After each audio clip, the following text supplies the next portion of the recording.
I just finished a video about differences in German naming conventions from today's naming conventions in the US, and I started thinking about how dated and culturally biased most genealogy tools are. Why did German naming conventions highlight this? Well, take a look at this branch of my wife's family tree in the 1600s and 1700s in Baden-Württemberg. Of course, they weren't all named Johann, not really. No one would name all of their children the same name, except maybe George Foreman. Ethnic Germans from this period were typically known by their middle names, not by their first names. But Ancestry.com is completely beholden to Anglo-centric naming conventions and shortens those incredibly important middle names to a single letter.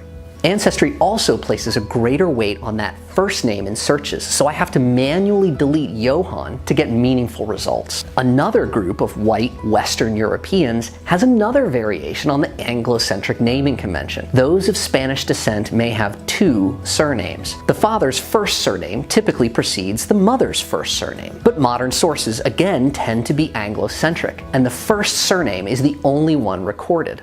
When I was researching my sister's partner's Cuban ancestors, I had all sorts of trouble with the incorrect way Ancestry.com's search tools handled multiple Spanish surnames. And it's not like I'm being hyper-politically correct or something here.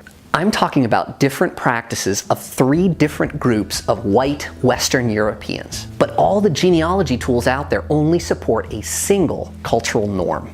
Still, genealogy isn't just a Western European hobby. Working in the tech sector, my coworkers come from all around the world, and everybody is interested in their family history. For example, I know that Brahmin Hindus have maintained detailed genealogies across 20+ generations. I also recall a story about a massive boulder in Mongolia upon which one Mongol family carved their family history over the course of generations. If you're of Han Chinese ancestry and record your family name first and your given name second, modern genealogy tools force you to use the Anglo-centric convention.